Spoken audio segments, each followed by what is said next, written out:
이제 오늘 우리가 함께 살펴볼 자료들은 바로 당신의 뇌 건강 그리고 식단에 대한 최신 연구 결과들인데요.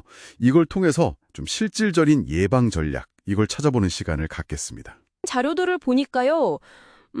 신경과학적인 관점에서 치매, 특히 알츠하이머 예방을 위한 그 식단의 중요성, 이걸 깊이 다루고 있더라고요.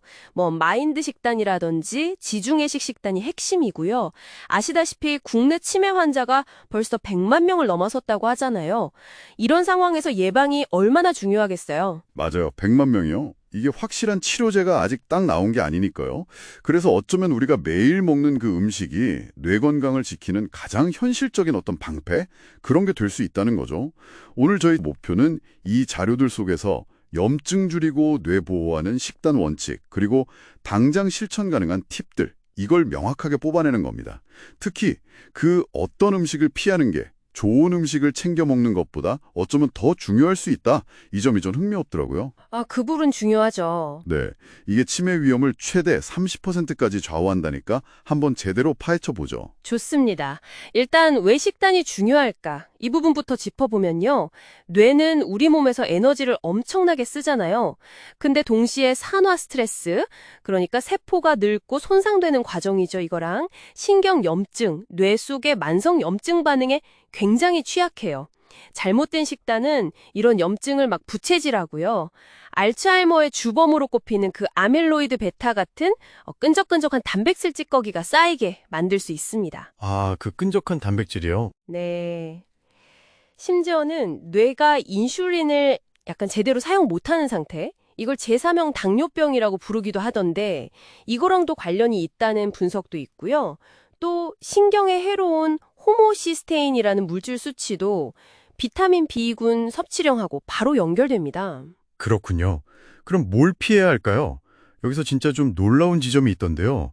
그냥 좋은 거 먹는 것보다 나쁜 걸 적극적으로 피하는 게 뇌 건강에 더 큰 영향을 줄 수도 있다. 이 말씀이시죠? 네, 그럴 수 있습니다. 자료 보니까 염증 유발 지수 EDII 높은 식단 있잖아요. 가공식품, 튀김, 설탕 많은 거. 이런 건 치매 위험을 무려 30%나 높인다고 해요. 30%나요? 네. 근데 반대로 건강한 식단, 그러니까 RFS 점수 높은 식단으로 얻는 위험 감소 효과는 최대 28%였거든요. 그러니까 나쁜 식단이 주는 타격이 오히려 더 클 수 있다는 거죠. 그건 정말 의외네요. 특히 포화지방, 붉은 육류나 버터 같은 거요. 그리고 정제탄수화물, 흰빵이나 과자 같은 거. 이런 것들이 뇌세포 소통 경로인 시냅스 손상시키거나 염증을 통해서 기능을 방해할 수 있다고 하고요. 과식이나 비만도 뇌의 아밀로이드 축적을 늘린다고 하고요. 자, 그럼 이제 뇌 건강의 어벤져스라고 할 만한 좋은 식단 패턴들을 좀 봐야겠네요. 대표적인 게 마인드 식단이랑 지중해식 식단. 마인드 식단은 이름 그대로 뇌 건강, 마인드를 위해서 특별히 설계된 거예요. 녹색 잎채소, 베리류, 견과류, 올리브오일, 생선, 가금류는 권장하고요.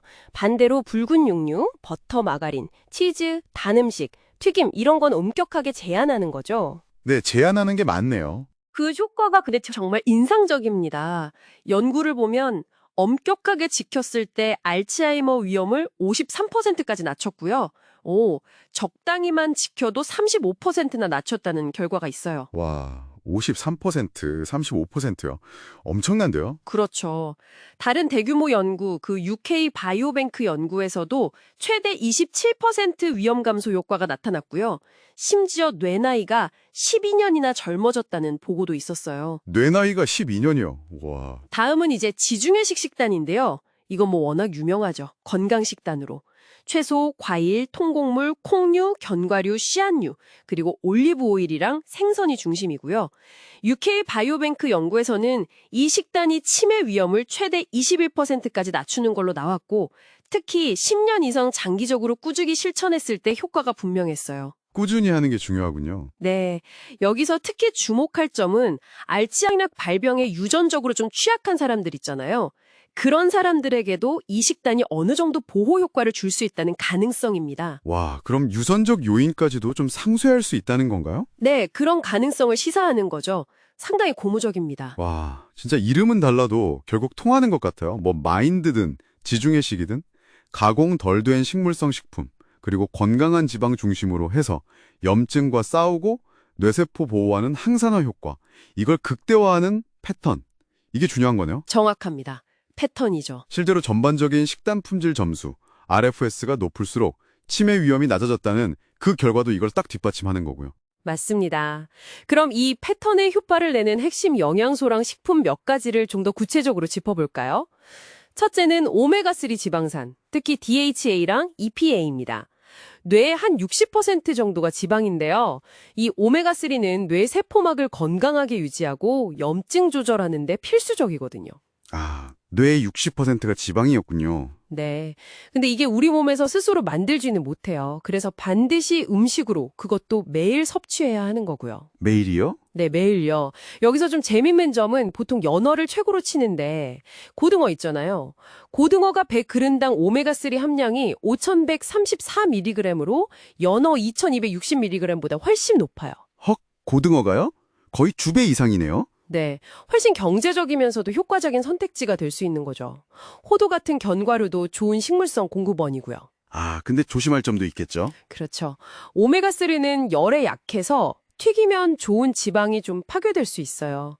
그래서 찜이나 구이 같은 조리법이 더 좋습니다. 아, 튀김은 피하고 찜이나 구이로. 알겠습니다. 그럼 두 번째는요? 둘째는 비타민 B군입니다. 특히 엽산, B9, B12, B6요.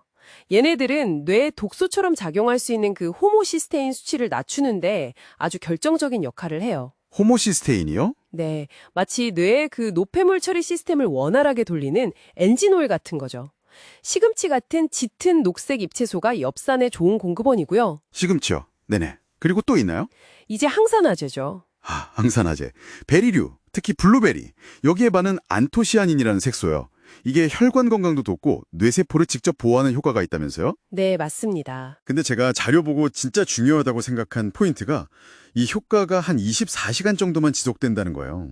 그렇죠. 그 지속 시간이 짧다는 연구가 있죠. 그러니까 가끔 막 한 움큼 먹는 것보다 매일 꾸준히 조금씩이라도 먹는 게 훨씬 효과적이라는 거잖아요. 예를 들어 블루베리 한 줌, 뭐 한 20알에서 30알, 40에서 80g 정도면 충분하다고요? 네, 꾸준함이 핵심입니다. 물론 껍질째 드시는 게 좋고요. 껍질째요? 아, 그리고 비타민C나 E 같은 다른 항산화 비타민이랑 같이 먹으면 시너지 효과가 있다는 연구도 있다면서요? 네, 함께 섭취하면 더 좋다는 연구 결과들이 있습니다. 그래서 과일이나 채소를 다양하게 먹는 게 중요하죠. 시금치, 케일, 브로콜리 같은 녹색 잎채소도 비타민 K가 풍부해서 뇌 건강에 필수적이고요. 자, 그럼 이제 정리를 한번 해볼까요? 당신의 뇌 건강을 지키기 위한 식단 전략의 핵심은 특정 슈퍼푸드 한두 개, 이거에 의존하는 게 아니라는 거죠. 그렇죠. 마인드나 지중해식 식단처럼 항염증, 항산화 식품 위주의 고품질 식사 패턴, 이걸 꾸준히 유지하는 데 있다. 이게 핵심이고요. 그리고 어쩌면 더 중요한 건 염증 유발 음식들, 뭐 정제 탄수화물, 가공육, 튀김, 또 과도한 붉은 육류나 버터, 이런 것들을 적극적으로 피하는 습관, 이게 중요하겠네요. 네, 피하는 것이 정말 중요합니다. 결국 오메가3, 비타민 B군, 다양한 항산화제가 풍부한 식품들을 매일 의식적으로 식탁에 올리는 꾸준함, 이게 필요해 보입니다. 맞습니다. 오늘 우리가 살펴본 연구들은 식단이라는 생활습관 개선이 알츠하이머 같은 질병의 유전적 위험 요인까지도 어느 정도는 완화할 수 있는 잠재력을 가지고 있다. 이걸 보여주거든요. 이걸 생각해보면 매일 당신이 무엇을 먹을지 선택하는 그 행위 자체가요. 어쩌면 당신의 장기적인 인지 건강을 위한 가장 적극적인 투자이자 미래의 당신에게 보내는 건강 편지가 될 수 있지 않을까? 와, 건강 편지요? 네, 한번 곱씹어 볼 만한 질문인 것 같습니다.